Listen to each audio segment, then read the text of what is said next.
টাইটানিকে ডুবে যাওয়া ইতিহাসের সবচেয়ে বিখ্যাত এবং মর্মান্তিক ঘটনাগুলির মধ্যে একটি। দিনটি ছিল 15 এপ্রিল 1912। সাউথহ্যাম্পটন থেকে নিউইয়র্ক সিটি যাওয়ার পথে একটি বিশাল বরফখণ্ডের সাথে ধাক্কা খেয়ে জাহাজটি হঠাৎই ডুবতে শুরু করে, আর পরিস্থিতি সামাল দেওয়ার জন্য জাহাজটি মরিয়া বিপদ সংকেত পাঠাতে শুরু করে।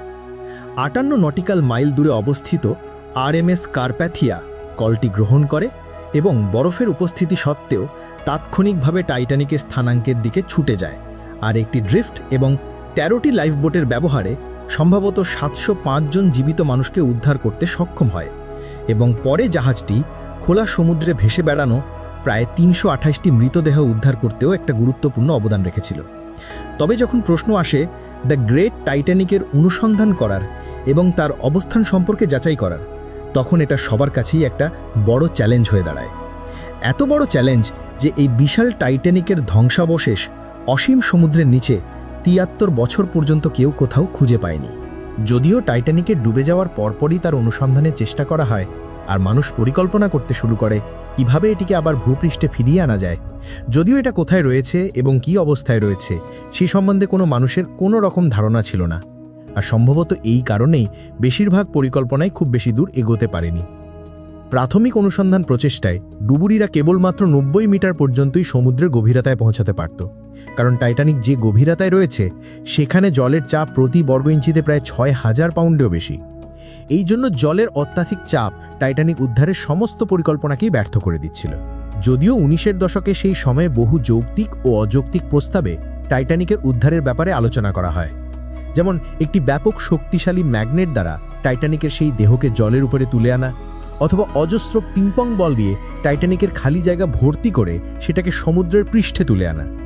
সাধারণভাবেই টাইটানিকের সঠিক অবস্থানের ধারণা না থাকায় আর এই অযৌক্তিক পরিকল্পনায় টাইটানিককে উদ্ধার করা কোনোভাবেই সম্ভব ছিল না।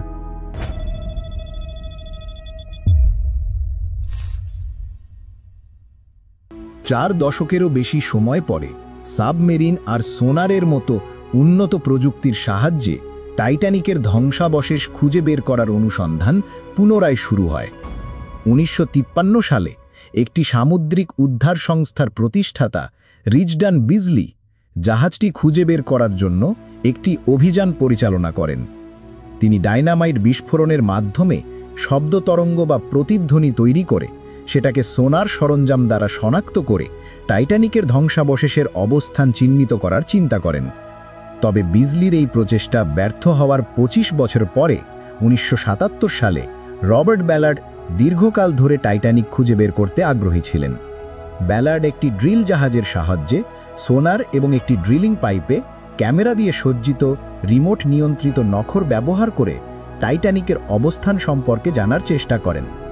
দুর্ভাগ্যবশত জলের অত্যাধিক প্রেসারের কারণে 3000 ফুটের ড্রিলিং পাইপ ভেঙে যাওয়ায় মিশনটি ব্যর্থ হয়ে যায়, যার ফলে প্রায় $600,000 মূল্যের ইলেকট্রনিক সরঞ্জাম সমুদ্রের তলদেশে তলিয়ে যায়।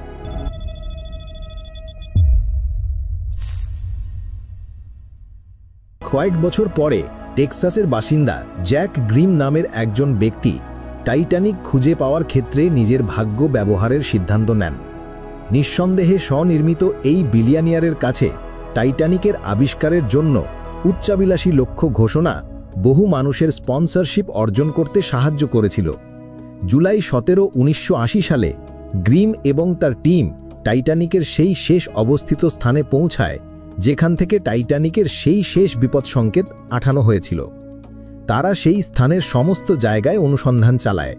এছাড়া তারা সেই এলাকার পার্শ্ববর্তী স্থানগুলোতেও অনুসন্ধান চালায়, কারণ তার মনে করেছিল সমুদ্র স্রোতে হইতে জাহাজটির অবশেষ অন্য জায়গায় চলে যেতে পারে।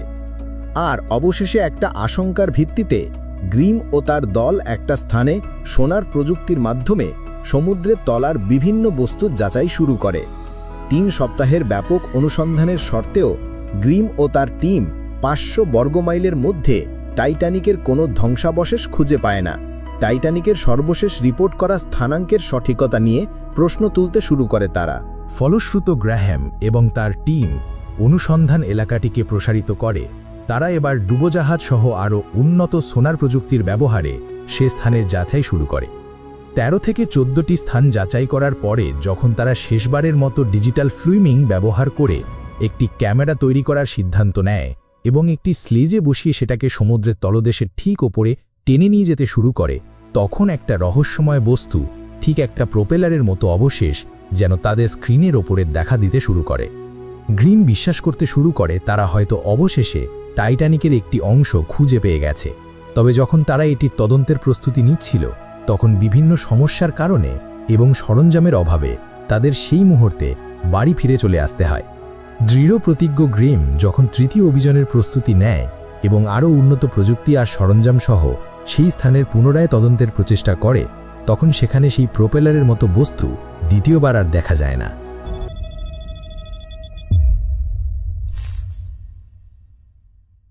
টাইটানিক ডুবে যাওয়ার 70 বছর পেরিয়ে গিয়েছিল, তবে তার ধ্বংসাবশেষ এখনও খুঁজে পাওয়া যায়নি। যদিও জ্যাক গ্রিম ধ্বংসাবশেষ খুঁজে পেতে ব্যর্থ হন, তবে তার অভিযানগুলি টাইটানিকের একটি মোটামুটি বিস্তারিত ম্যাপিং তৈরি করতে সফল হয়েছিল। গ্রিমের তৃতীয় অভিযান এখন ঠিক করে শেষও হয়নি। এরই মধ্যে ব্যালার্ড আরেকটি প্রচেষ্টার জন্য প্রস্তুত হচ্ছিলেন। এবার ব্যালার্ড নৌবাহিনীর সাথে টাই আপ করে রোবোটিক সাবমেরিনের জন্য অর্থ তহবিলের অনুরোধ করে, আর নৌবাহিনীও তাদের এই প্রযুক্তিতে আগ্রহী ছিল। মূলত তাদের এই প্রস্তাবে রাজি হওয়ার কারণ ছিল ইউএসএস থ্রেসার এবং ইউএসএস স্করপিয়ন নামের দুটি যুদ্ধজাহাজের অনুসন্ধান চালানো। ব্যালার্ডের জন্য এটি একটি নিখুঁত সুযোগ ছিল। সে একটা নতুন প্রস্তাবের পৃষ্ঠপোষকতা করে, আর্গো। আর্গো হলো একটি টানা স্লেজ যেটা সোনার, ক্যামেরা আর আলোর ব্যবহার করে সমুদ্রের 6000 মিটার গভীরতায় যে কোনো বস্তুর বিস্তারিত ছবি তুলতে পারে। ইউএস নৌবাহিনী 1984 সালে প্রথমবার তাদেরকে সেই পারমাণবিক সাবমেরিনগুলি শনাক্ত করার দায়িত্ব দেয়, আর কিছুদিনের মধ্যেই তারা সেই সাবমেরিনগুলিকে খুঁজে পেয়ে যায়। আর সেখানে তারা লক্ষ্য করে যে তুলনামূলক বিভিন্ন হালকা বস্তুগুলি সমুদ্রের গভীরে বিস্তৃত এলাকা জুড়ে ছড়িয়ে ছিটিয়ে রয়েছে। সাবমেরিনটি খুঁজে পাওয়ার কারণে ইউএস নৌবাহিনী তাদেরকে দ্বিতীয়বার সমুদ্রের তলদেশ খুঁটিয়ে দেখার পরামর্শ দেয়। এবার ব্যালার্ড আর জিন লুই মিকুয়েলের নেতৃত্বে আর্গোতে আরও উন্নত মানের সনার ও ক্যামেরার ব্যবহার করা হয়। এবার আর্গো সমুদ্রের একদম পৃষ্ঠতলের গা ঘেঁষে গিয়ে সেখানকার সমস্ত অবজেক্টের যথাযথ ফুটেজ তাদের কাছে পাঠাতে পারবে। দীর্ঘ কয়েক সপ্তাহের প্রচেষ্টার পর আর্গো একটি আনন্যাচারাল ম্যানমেড স্ট্রাকচার সমুদ্রের নিচে ক্যামেরাবন্দি করে। সোনারের স্ক্যানার সমুদ্রের নিচে একটি বিশাল স্তম্ভকে ডিটেক্ট করে। বিভিন্ন অ্যাঙ্গেলে তোলা ফটোগ্রাফ আর সোনারে স্ক্যান করা অবজেক্টের উপর ভিত্তি করে এক্সপার্টরা দাবি করে যে আর্গো সবেমাত্র টাইটানিকের একটি মস্ত রেককে অতিক্রম করেছে। 1 সেপ্টেম্বর 1985 সালে দীর্ঘ 73 বছর পর সমুদ্রের অতল গভীরতায় প্রথমবার টাইটানিকের ধ্বংসাবশেষের অবস্থান তারা খুঁজে পায়। এই স্থানটি প্রায় টাইটানিক যেখানে ডুবেছিল সেখান থেকে 15 মাইল দূরে ছিল। যাই হোক, পরের দিন এসে দলটি যখন আবার সে স্থানের সার্চ করে, সেখান থেকে 2000 ফুট দূরে টাইটানিকের অর্ধেক ভাঙা অংশ খুঁজে পায়। এর থেকে তারা বুঝতে পারে যে টাইটানিক ডোবার আগে হয়তো 2 খণ্ডে ভেঙে গিয়েছিল। আরও অনুসন্ধান করার সময় দলটি ছড়িয়ে ছিটিয়ে থাকা অসংখ্য নিদর্শন দেখতে পায়, জুতো এবং পোশাকের মতো বিভিন্ন ব্যক্তিগত জিনিসপত্র। 1986 সালে সর্বপ্রথম রবার্ট ব্যালার্ড এবং উডস হোল ওশনোগ্রাফিক ইনস্টিটিউশন পরিচালিত জেসন জুনিয়রের সাহায্যে টাইটানিক এক্সপ্লোর করার সিদ্ধান্ত নেয়। আর এই অভিযানটি টাইটানিকের প্রথম আনুষ্ঠানিক অনুসন্ধান হিসেবে চিহ্নিত করা হয়েছে। 11টি ডাইভিংয়ের পরে ব্যালার্ড প্রায় 57,000-এর বেশি ছবি এবং কয়েক ঘন্টার ভিডিও ফুটেজ তুলেছিল। অবাক করা বিষয়, ব্যালার্ড যখন টাইটানিকের ক্লোজ আপ শট নিতে এর কাছাকাছি যায়, তখন সে দেখতে পায় টাইটানিকের মধ্যে ঝাড়বাতিগুলো এখনও একই রকমভাবে ঝুলছে।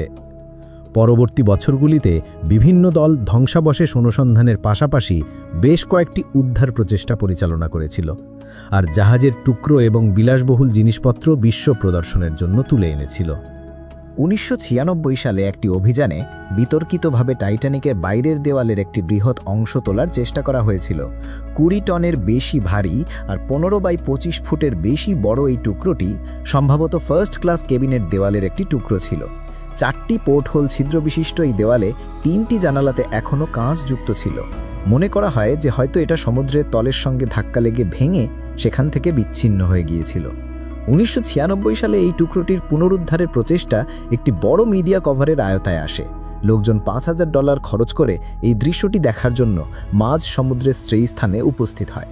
একটি বিশেষ সাবমারিন সমুদ্রের 12,000 ফুট নিচে গিয়ে সেই বিশাল জাহাজখণ্ডের সাথে বড় বড় ডিজেল ব্যাগ লাগিয়ে দেয়, যাতে টুকরোটি ভেসে সমুদ্র পৃষ্ঠে চলে আসে।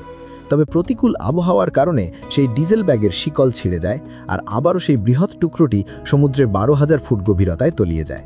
1998 সালে এটির সফল পুনরুদ্ধার ঘটে এবং টুকরোটি পরে প্রদর্শনের জন্য লাস ভেগাসের একটি হোটেলে রাখা হয়। তবে অনেক এক্সপার্ট আর বৈজ্ঞানিকদের মতে এই উদ্ধার কার্য শুধুমাত্র একটা পাবলিসিটি স্ট্যান্ট ছিল, যেটা জনগণের দৃষ্টি আকর্ষণ করার জন্য করা হয়েছিল বলে মনে করা হয়। সে যাই হোক, এরপরেও টাইটানিকের অনুসন্ধানের জন্য অনেকগুলি মিশন লঞ্চ করা হয়, যার থেকে টাইটানিকের বিভিন্ন অজানা তথ্য পরে জানা গিয়েছে।